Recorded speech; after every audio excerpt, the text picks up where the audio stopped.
Day 171, Divided Kingdom, 2 Kings 2, 2 Chronicles 25, Psalm 69. Let's begin. 2 Kings 2. Now it happened that, when the Lord willed to lift up Elijah into heaven by a whirlwind, Elijah and Elisha were going out of Gilgal. And Elijah said to Elisha, "Remain here. For the Lord has sent me as far as Bethel." And Elisha said to him, "As the Lord lives, and as your soul lives, I will not forsake you." And when they had descended to Bethel, the sons of the prophets, who were at Bethel, went out to Elisha. And they said to him, "Do you not know that today the Lord will take away your Lord from you?" And he responded, "I know it. Be silent." Then Elijah said to Elisha, "Remain here. For the Lord has sent me to Jericho." And he said, "As the Lord lives, and as your soul lives, I will not forsake you." And when they had arrived at Jericho, the sons of the prophets, who were at Jericho, drew near to Elisha. And they said to him, "Do you not know that today the Lord will take away your Lord from you?" And he said, "I know it. Be silent." Then Elijah said to him, "Remain here. For the Lord has sent me as far as the Jordan." And he said, "As the Lord lives, and as your soul lives, I will not forsake you." And so, the two of them continued on together. And 50 men from the sons of the prophets followed them, and they stood opposite them, at a distance. But the two of them were standing above the Jordan. And Elijah took his cloak, and he rolled it up, and he struck the waters, which were divided into 2 parts. And they both went across on dry ground. And when they had gone across, Elijah said to Elisha, "Ask what you wish that I may do for you, before I am taken from you." And Elisha said, "I beg you, that twice your spirit may be accomplished in me." And he responded, "You have requested a difficult thing. Nevertheless, if you see me when I am taken from you, you will have what you requested. But if you do not see, it shall not be." And as they continued on, they were conversing while walking. And behold, a fiery chariot with fiery horses divided the two. And Elijah ascended by a whirlwind into heaven. Then Elisha saw it, and he cried out, my father, the chariot of Israel with its driver." And he saw him no more. And he took hold of his own garments, and he tore them into 2 parts. And he picked up the cloak of Elijah, which had fallen from him.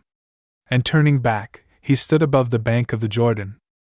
And he struck the waters with the cloak of Elijah, which had fallen from him, and they were not divided. And he said, "Where is the God of Elijah even now?" And he struck the waters, and they were divided here and there. And Elisha went across. Then the sons of the prophets, who were at Jericho, watching from a distance, said, "The spirit of Elijah has rested upon Elisha." And approaching to meet him, they reverenced him prone on the ground. And they said to him, "Behold, with your servants there are 50 strong men, who are able to go forth and to seek your Lord. For perhaps the Spirit of the Lord has taken him up and cast him upon some mountain, or into some valley." But he said, "Do not send them." And they urged him, until he acquiesced and said, "Send them." And they sent 50 men. And after they had searched for 3 days, they did not find him.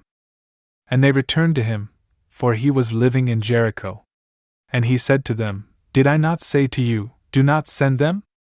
Also, the men of the city said to Elisha, "Behold, this city is a very good habitation, as you yourself perceive, O Lord.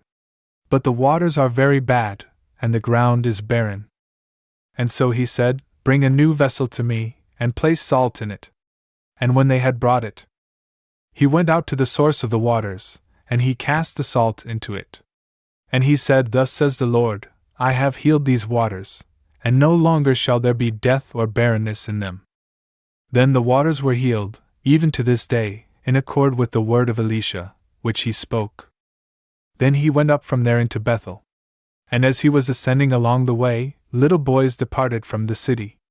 And they were mocking him, saying, "Go up, bald head! Go up, bald head!"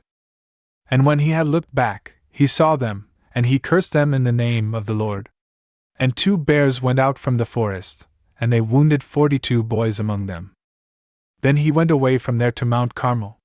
And he returned from there into Samaria. 2 Chronicles 25. Amaziah was 25 years old when he had begun to reign. And he reigned for 29 years in Jerusalem. The name of his mother was Jehoaddan, from Jerusalem. And he accomplished good in the sight of the Lord. Yet truly, not with a perfect heart. And when he saw himself to be strengthened in his rule, he cut the throats of the servants who had killed his father, the king. But he did not put to death their sons, just as it was written in the book of the law of Moses, where the Lord instructed, saying, "The fathers shall not be slain because of the sons, nor the sons because of their fathers. Instead, each one shall die for his own sin." And then Amaziah gathered together Judah, and he organized them by families, and tribunes, and centurions, throughout all of Judah and Benjamin. And he numbered them from 20 years old and upward. And he found 300,000 young men, who could go forth to battle, and who could hold spear and shield. Also, he hired for pay from Israel 100,000 experienced men, for 100 talents of silver. Then a man of God came to him, and he said, "O king, let not the army of Israel go forth with you. For the Lord is not with Israel, nor with all the sons of Ephraim. But if you think that a war stands by the strength of the army, God will cause you to be overwhelmed by the enemies. For indeed, it belongs to God to assist, and to put to flight." And Amaziah said to the man of God, "Then what will become of the 100 talents, which I gave to the soldiers of Israel?" And the man of God responded to him, "The Lord has that from which he is able to give much more than this to you." And so, Amaziah separated the army, which had come to him from Ephraim, so that they would return to their place.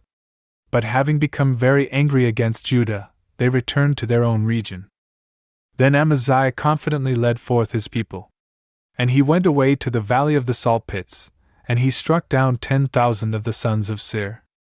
And the sons of Judah captured another 10,000 of the men. And they led them to the precipice of a certain rock. And they threw them from the summit, and they were all broken apart. But the army that Amaziah had sent away, so that they would not go with him into battle, spread out among the cities of Judah, from Samaria as far as Beth-horon. And having killed 3,000, they took away much plunder. Truly, after the slaughter of the Edomites, and when the gods of the sons of Seir were brought, Amaziah chose them as gods for himself. And he was adoring them, and burning incense to them.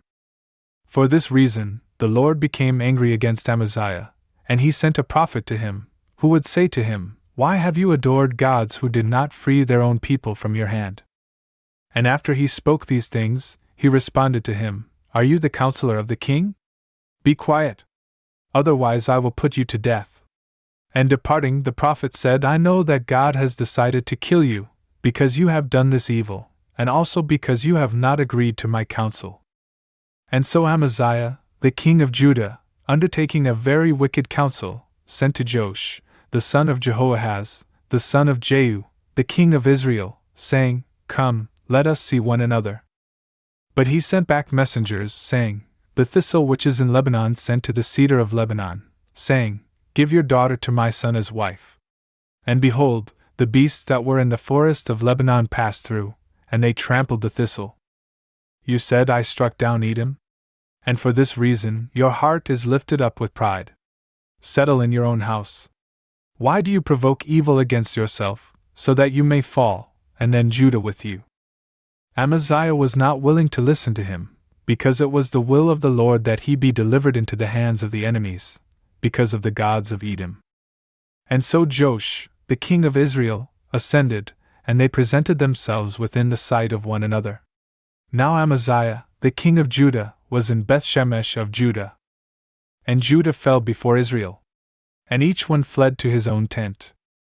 Then Joash, the king of Israel, captured Amaziah, the king of Judah, the son of Joash, the son of Jehoahaz, at Beth-shemesh, and he led him to Jerusalem. And he destroyed its walls, from the gate of Ephraim as far as the gate of the corner, 400 cubits. Also, he brought back to Samaria all the gold and silver, and all the vessels, which he had found in the house of God, and with Obed-edom in the treasuries of the king's house, as well as sons for hostages. Then Amaziah, the son of Joash, the king of Judah, lived for 15 years after the death of Joash, the son of Jehoahaz, the king of Israel. Now the rest of the words of Amaziah, the first and the last, have been written in the book of the kings of Judah and Israel. And after he withdrew from the Lord, they set up an ambush against him in Jerusalem. But since he had fled into Lachish, they sent and killed him in that place. And having carried him back upon horses, they buried him with his fathers in the city of David. Psalm 69. Unto the end. A psalm of David, in remembrance that the Lord had saved him. O God, reach out to help me.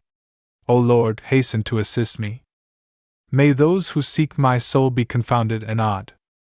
May those who wish evils upon me be turned back and blush with shame. May they be turned away immediately, blushing with shame, who say to me, Well, well. Let all who seek you exult and rejoice in you, and let those who love your salvation forever say, The Lord be magnified.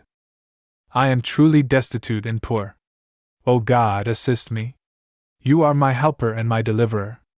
O Lord, do not delay.